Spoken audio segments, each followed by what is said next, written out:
Welcome back to the Gentleman's Gazette. Today we're here with the founder of Beardbrand, Erick Bandholz. Hey, what's going on, man? Welcome, Erick. How you doing? Wonderful. Good. We're here in LA at the Art of Charm headquarters, and today we're going to discuss beards and hair. Well, there you go.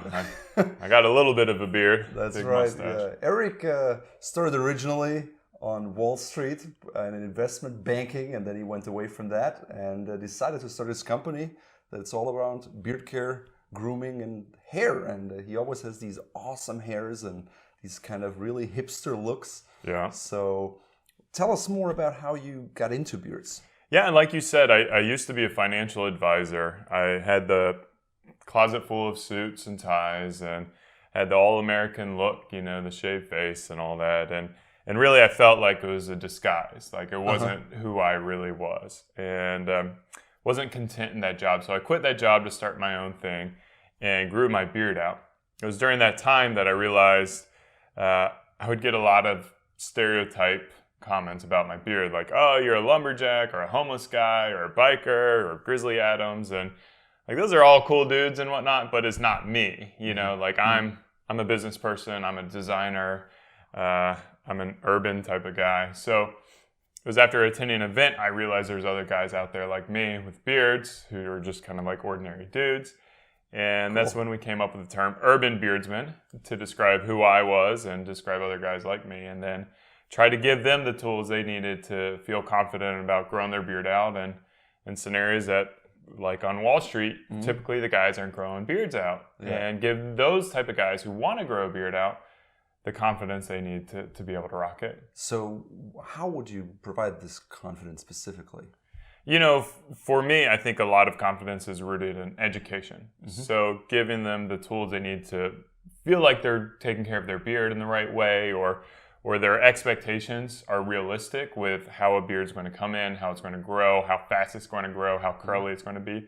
So education is really like a root, and no one's really taught this because our dads, I don't know about your dad, but my dad's a baby boomer and they always shaved. Like that was what you did. Like you didn't have an option if you're a baby boomer. And, you know, so he didn't teach me how to grow a beard. I had to learn on my own. He taught you how to shave, right? Yeah. Okay. So you talk about tools. What tools do you think of specifically? Yeah, so I mean, there's tons of tools out there, from anything to wash your beard, like a beard wash, to condition your beard, a beard softener. Why can't you use shampoo? Shampoos, if you think about it, your head has 100,000 follicles on the head, your beard has 30,000. Your scalp is the thickest skin of anywhere on your body, whereas your face can be, in some cases, like very thin. So you want to have a product that's been formulated to take care of your skin beneath the beard, as well as the type of hairs that come out of your beard, out of your face, which is the flatter, coarser, curlier hair. Although you have pretty coarse, thick hair as well, you might be able to get away with something that works on both. But for a lot of guys, like you have a finer, rounder hair on your scalp, and then the flatter, coarser hair on the face. So it kind of takes that into consideration. How often should you wash your beard? Personally, if you're like me, you're an office guy and you're in the office like every day and you're not working out, you only need to do it like once a week, or a couple times a week. But if you're like going to the gym every day, you're getting sweaty, you're working outdoors, then yeah, you know, wash it every day. Now, when I say wash it, like I rinse it thoroughly every single day. With water? Yeah. So it's not like when I say you only wash it once a week, you don't touch your face with water. But it's actually using the soap that can strip your natural oils away from your skin that will cause your beard to get dry and have breakage and stuff like that. I mean, sometimes, you know, I get dry skin on my face, right, in certain areas, and I know other people do too. Then when you have a beard, it's a little more difficult to kind of use a scrub or something like that because it all sticks in there. How do you handle that? I mean, for me, like, just get in there. There's a product called an Alpha Fit, which is made by Clarisonic. It's a tool you can use in the shower, and it'll help exfoliate and get down below the beard if you wanted a tool to do that. So, and then, of course, Clarisonic uses the little micro. Yeah, we'll add a link to the guide on the website so people can check it out, basically. Yeah. That's cool. So why would you then, on top of the shampoo, add something like a beard oil? Yeah, so what we talked about is like the washing process removes those natural oils from your face. So when you hop out of the shower, you want to replace those oils and bring your natural chemistry back in balance. And so that's essentially what beard oil is doing, is it's getting your beard back to where it would be originally if you weren't doing all these unnatural things like washing. Okay. Because if you think about it in nature, like washing is not a very natural thing. It's something that we've added. So that's interesting. Yeah. I noticed that, there are lots of beard oils out there. Yeah. We get approached a lot by companies, and they're like, mom and pop shops, or like larger companies. It's a huge range out there. Some people just do it themselves. Yeah. DIY. Why would I pay more for a beard oil if I can just get olive oil or something from the store? Yeah, I mean, we recognize that too, and it's like you've got to do what's in your budget. You got to do what you think is right. For the DIY guys, like you're not going to have like a consistent product. You may formulate it wrong. It's probably going to end up costing you more money. You're going to have like a lot more of it, but then the product goes bad after a certain period of time. So, what's the average lifetime of beard oil? Yeah, so like a natural product without any preservatives in it, it's probably going to be about like 9 months, I would say, 9 months to a year. Okay. So, a little 1 ounce bottle is going to last you 3 months. So if you have like 30 milliliters, 50 milliliters. Right, 30 milliliters, yep. So if you have like 250 mil or 8 ounces, like you're just not going to use that like maybe 5 years to go through that. So then you've kind of wasted all this money. And then there's the mom and pop shops. A lot of times they don't know like the effects of essential oils and the harm that they can do to people's skin. And, a lot of them will use like citrus essential oils, which smell lovely. Yeah, it smells great, but citrus can cause sensitivity with your skin in the sun. So it's like the last ingredient you want to put on your face in higher than recommended dosages. So there's things like that where, the mom and pop shops don't know. And then, the big players, like the mass-produced players, they tend to take shortcuts, and it's like all about the profitability and how do we maximize every little penny out of it. So they will, instead of using like natural ingredients, they start using silicones and other items that are more affordable, that give you the effects of a natural product without the real benefits of it. So it's kind of disguising what's going on. So what exactly changes in the oil when it turns bad? I think for one, like the fragrance will just generally like lose its potency over time. Like fragrance is a very volatile It's alcohol-based usually, right? Yeah, well, you could do oil-based, alcohol-based. You could do, like a solid base as well. There's a lot of mediums to do it, and they all have like different advantages.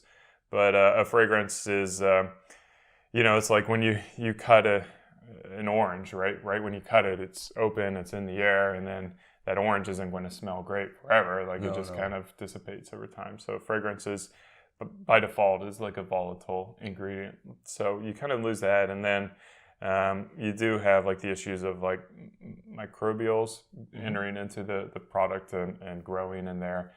That's rare with oil-based products versus a water-based product. And then just kind of like that's really like the biggest risk would be. And then there's like, like bacteria versus like mold and fungus and all that stuff. All right. So the fun science of cosmetics. Great. So for a quality beard oil, what would you say are key ingredients? We've talked about this a lot at our time here in the house, and it's like it's so much more than the product, right? It's the company behind it and the brand behind it and how they stand behind it. We recognize that what you put on your face, like right under your nose, like you've got to have that connection to the fragrance. And if you don't have that connection to the fragrance, you're not going to like it, and it doesn't matter if it's the quote unquote best beard oil on the face of the planet if you don't like the way it smells. So we've got 9 different fragrances to really help people connect with that. And then as a company, we do like swaps are always free. So there's like no risk on the buyer to get into the product. They don't have to hassle to do returns. If they didn't like this fragrance, we get them a new one, no big deal. If they're not happy with the product down the road, or, they have allergies to certain ingredients, we take care of them. And I think like that's, as much as, people want to think that the money they're paying for is like just what the liquid inside the bottle, it's more than that. It's It's the education that the company provides, like which is huge, and that's Yeah. how you in fact started, right? I mean, you had the YouTube channel first, and then you added the product. So Right. it's very similar to us, where we had a lot of education first, articles, because we loved it and Right. wanted to do it. And then people asked, hey, where can I find this? And then you're like, hey, I can't find it, so let's make it, right? Yeah. And that's that same concept. And I think it's just a different mindset if you start out that way than if you have a product and then just try, how can I market better? Yeah. And I mean, like, education takes resources from the company, right? So, like, it takes a lot of time, energy to produce these videos, to produce the blog articles. And, you know, a cheaper company, they're writing off someone else's education, right? They're not the ones who are educating the customers. They're like, oh, you already know about beard oil because of Beardbrand. Hey, just come over here. And I didn't have to spend any of that money on here. But Buy it on Amazon. Right. So a little bit of that is the education, you know, the return policy, the packaging too, to give a nice experience, and you know, like, just the feel of the brand and that connection with the brand. So that's kind of like the entrepreneur in me, like, going a little bit, like, it's more than just like the juice. And the juice is great. The juice is great. Like, don't get me wrong, but there's so much more than that when you decide to work with a company. Mm-hmm. So what are the challenges with using high quality ingredients in beard oils, would you say? Yeah, I mean, there's always going to be, like, sourcing issues and like seasonal issues. It's like fragrance is really a lot like wine.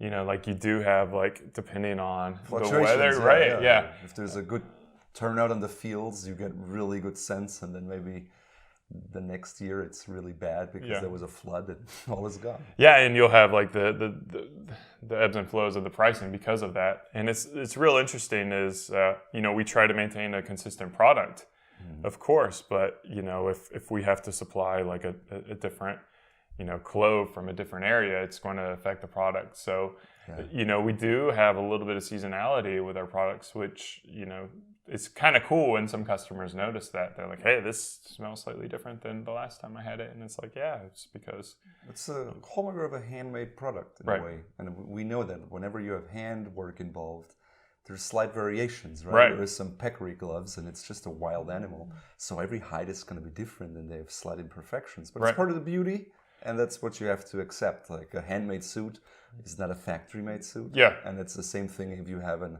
artificial ingredient versus a natural ingredient. Right. There will be some fluctuations. Yeah, it's like we could process the bejesus out of certain ingredients until it's all exactly the same. And like just a Big Mac. Right, yeah. And then you get, like, a Big Mac quality, right? You know, like, it is those imperfections that really make it beautiful and lovely and you know, are you know, in my opinion, a higher quality, but everyone has their own preferences too for what they want. So what other tools would you say should a man have? Yeah, so like a beard oil, utility balm is a great product as well. Like, if you're balding up top, you know, you can use it to condition your dome, you can use it to condition your tattoos or your skin if you do that in the course of your beard, your mustache.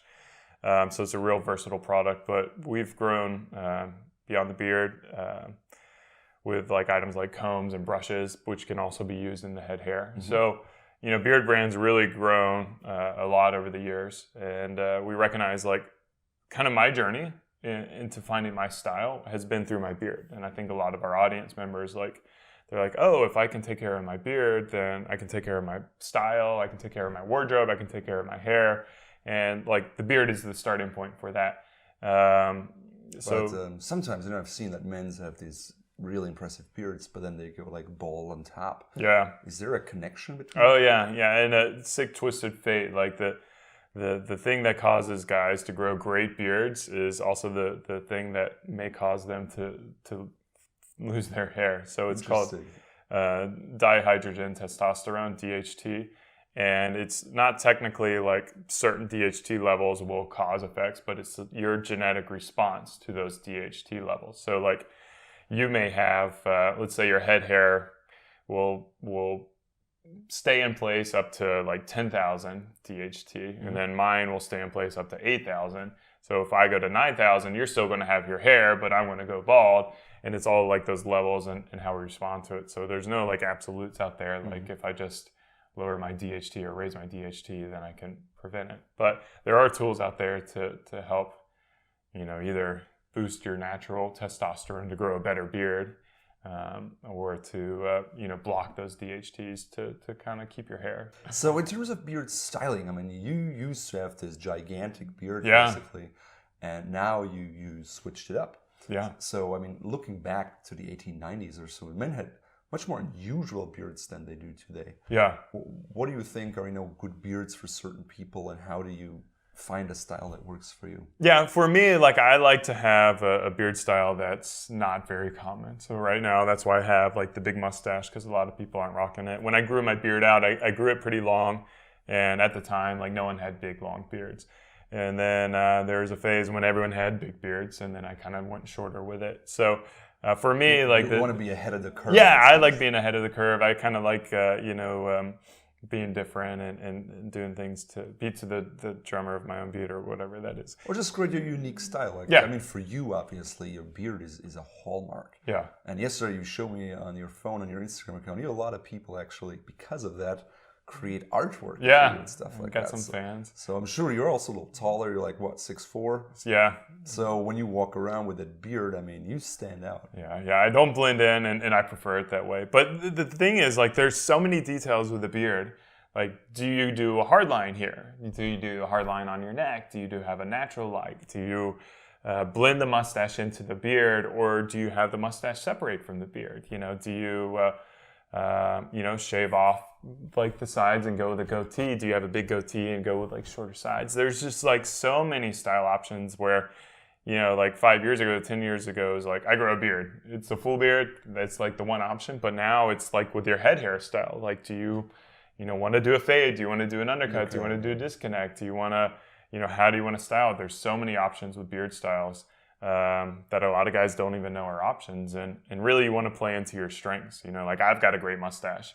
My sides are a little bit thinner than my mustache area. So that's why I highlight my mustache. So some people, they go to those like beard growing competitions. Right. Where you use like beard wax and stuff. What's your take on that? Yeah, that's a cool little community. I've judged plenty of beard competitions. Oh, really? And yeah, it's it's an interesting community, and it's really like how guys do beauty pageants. They have a lot of fun. They drink beer. They're a little rowdy, and they do these crazy, just absolutely crazy like beard styles. And what they're using actually is a high hold hairspray. So like a number 5 hairspray to get all those in place. A beard wax just isn't strong enough for that. Oh, wow, I didn't know that. Do you ever use it for your beard? Wax or Yeah. So, I mean, we sell mustache wax that I'll use to get it in place. I avoid the hairsprays. I go for a more natural look. It's kind of more your style, right? Yeah, it's more my MO. It's kind of with my hair and my stuff. I don't like the handlebars for my own personal style. I think some other guys pulled off great, but it just doesn't work for me. Yeah, interesting, because I find there are lots of companies that play on these insecurities of hair loss, and they oftentimes look quite shady. It's not something where I'm like, wow, this looks like a trustworthy product. Is there anything where you say, hey, there have been medical studies and tests that this actually works, and it's not just bogus where I spend a lot of money not actually seeing something? Now, you all know these before-after pictures, and you're like, yeah, right. Yeah. Mm-hmm. So we share the same outlook on things, and I like, we're not like a natural-only company because natural is better and da-da-da-da-da. We think that natural is like a better experience, but we're also kind of like scientifically driven. So we're not doing natural in the sake of natural. Nature. Does that make sense? Yeah, it has to be better. It's a quality thing. Right. You want the best quality, and if you need a certain consistency or a certain output, then maybe the artificially derived thing may be actually superior for the job. Right. So I think what happens is, it's funny because in the beard, there's like beard growth pills, beard growth oils, which are like pseudoscience, and it's all anecdotal evidence, and it's essentially like penis pills, or a lot of like, in my opinion, a lot of the natural hair growth things. And there are scientifically proven options out there right now, and it's really kind of like what are those? Yeah, so it's like a triple play. It's a drug called minoxidil, a drug called finasteride, and then there's like a shampoo called Nicozan, something like that. I'm bad with the words, but we'll add a link on the website. Yeah. So people can so minoxidil, you'll probably know it by the trade name Rogaine, is the big player out there, and that's going to be like a I think it's a vasodilator. I'm not a doctor, so but it affects like the blood flow, and it increases blood flow to your scalp, which will allow the hairs to be healthier. But it's not like a DHT blocker. That's what the finasteride is. So finasteride, by the trade name, is Propecia, and what that does is it's oral medication that will affect your hormones to kind of lower and block the DHT. And then the shampoo is more for like the way I interpret it is like a kind of like a dandruff type of thing. Like you're going to get a dry scalp when you use Rogaine, so it's going to help with that and help kind of keep the hair healthy in a sense. And when you use all three of those in combination, that's going to be your best strategy to minimize hair loss, to kind of stop it, or to slightly regrow it, but it's not really going to be like bring it all back. So it's more of like slowing and stopping the progression of your hair loss. So it sounds like the key is as soon as you notice some recession in your hairline or in your crown, you should start right away. Yeah, that's because it's much easier to maintain than to grow back. Absolutely. And then like if you ever want to grow back, then that's when you're going to be looking into like hair transplants, where you kind of relocate the hairs from this part, which you don't really lose, to your crown and your temples and stuff. Interesting. So there's a whole industry, and I've been a big fan of like, these are tools available to you, and we talked about this earlier. It's like there's no shame in using the tools, just like you use a styling product to get your hair to look a certain way. Like your hair doesn't look like this when you wake up. You use a styling tool to get it to where you want to go. There's no shame in using that styling product. There's no shame in using a Rogaine or finasteride to get you to maintain your hair at the level that you want it. The way you want to be. And like don't mask it or don't disguise it. Just be like, yeah, of course I do it because that's what I want to do. But I think a lot of guys, they have insecurities with losing their hair, and then they want to hide and be like, no, I don't use Rogaine, or no, I don't do beard or hair transplants because, like this is what I have naturally. And it's like, no, dude, it's cool. It's cool to use those tools. Be like, heck yeah, I'm doing it. Heck yeah, I'm fighting for it. Like I want to keep my hair, like, and own it. Exactly. So, you know a lot about beards and hair, and obviously you know what's going on in your head. So what do you think is the next step for Beardbrand? Will you have more grooming products or hair products, or where are you heading? Yeah, like I said, my story started with the beard and kind of went out from there. So our product offering is going to start that way. We've got great beard care products. We're growing into hair care products. We have a styling balm. We have a sea salt spray, which is great for giving you a variety of hairstyling options. And then it's very popular in the women's market. My wife uses it. Yeah. It's like, what is this? It's like beach hair. Yeah. It's like, oh, beach hair. But it's great for guys because with guys, especially if you're thinning, it will give you that volume and that texture that you're not going to get from like maybe a pomade, where it's going to really weigh your hair down and cause you to see your scalp. Whereas sea salt spray, it's like going to give you that volume and that natural look. Sea salt's very popular, right? Sea salt, caramel, whatnot. To me, at first glance, it sounds more like a marketing scheme. Is it actually sea salt from the sea, or is it just made up? Or? Well, what is sea salt? It's just like kind of salt water, right? So it is... maybe with some algae and other things. Right. So our sea salt spray, like almost everyone has figured out how to bottle the seawater, right? They got the salt water formulation down, but what they forgot, and where our product's different than everyone else, is like we bottled the beach. So like when you go to the ocean and you're surfing and you're boogie boarding and you're crashing in the waves, like that sand's getting tousled up, and that's what's also getting in your hair. So we put some clay in our sea salt spray. You'll settle at the bottom, you give it a shake, you make waves in the bottle, and then you spray it in, and you're going to get really a lot more authentic type of beach hair, if that's the look you're going for, versus maybe some of the alternatives on the marketplace. Right. I'll have my wife check it out. Yeah, get you some bottles. Awesome. Yeah, I think my hair is a little bit too thick. I have very thick hair. You could get like a nice fro going on, man. Exactly. Yeah, I don't know, maybe. And it seems like your Instagram, you have lots of different beards of guys who post. So it's good kind of inspiration for people. Yeah, we try to show that, it's not everyone has the same beard style, not everyone has the same hair look, the same wardrobe style, and what are those options, and how can you tie your beard in, with a style like yours. I think there's a lot of guys now who are, of Wall Street, who are finally getting the confidence to rock a beard too.